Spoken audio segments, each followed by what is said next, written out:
আছে না এমন মা, অনেকে চলে গেছে, মা শেষে বলেছে বাবা ছোট বোনটাকে দেখিস। আপনি লাস্ট কথাকে কত বেশি গুরুত্ব দিয়েছেন। যাদের পিতা মাতা চলে গেছে এবং শেষ সময় তারা কাছে থাকার সৌভাগ্য ছিল, তারা কিন্তু বুঝতে পারে শেষ কথার কত গুরুত্ব আছে কি নাই, গুরুত্ব আছে কি নাই। শেষ কথা মানুষ সবচেয়ে কঠিনভাবে মনে রাখে কি না। নবী সাল্লাল্লাহু আলাইহি ওয়াসাল্লাম আমাদের সবার নেতা, আমাদের নবী, আমাদের আদর্শ, আমাদের সবচেয়ে উসওয়াতুল হাসানা,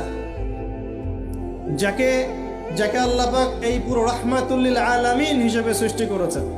উম্মতের সমস্ত কবিরা গুনাহগার মানুষের জন্য সুপারিশ করে আল্লাহর হুকুমে তাদেরকে জান্নাতে নিয়ে যাবেন ইনশাআল্লাহ।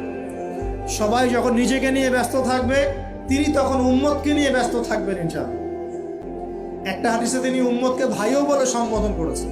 কাশ আমি যদি আমার ভাইদেরকে দেখতে পেতাম, হাদিসটা সহিহ, কাশ আমি যদি আমার ভাইদেরকে দেখতে পেতাম। সাহাবীরা বলছেন আমরা কি আপনার ভাই নই? নবীজি বলছেন না, তোমরা আমার সাহাবী। আমার ভাই তারা যারা আমার পরে আসবে, তোমাদের পরে আসবে, আমাকে না দেখেই ঈমান নিয়ে আসবে ইনশাআল্লাহ। এখানে কি আপন ভাই বোঝানো হচ্ছে? সেটা বোঝানো হচ্ছে না। এখানে বোঝানো হচ্ছে কাছের, আমার আত্মার সাথে সম্পর্ক ওদের। আমাকে না দেখেই তারা আমার প্রতি বিশ্বাস করবে ইনশাআল্লাহ। করবে কি না? আমরা কি দেখেছি নবীকে? এই মহান ব্যক্তিত্ব জীবনের শেষের দিকে আমাদেরকে নসিহত করেছেন, আসসালাত আসসালাত, নামাজ ধরে রাখো, নামাজ ধরে রাখো। বসেন। ওয়ামা মালাকাত আইমানুকুম, এবং তোমাদের অধীনস্থদের ব্যাপারে সতর্ক থাকো। অধীনস্থ মানে কি? অধীনস্থ মানে কি বলেন দেখি? আপনার স্ত্রী আপনার অধীনে থাকে? সন্তান সন্ততি অধীনে থাকে? থাকে না? থাকে। কোন কোন ক্ষেত্রে পিতা মাতাও কি আমাদের অধীনে থাকে না?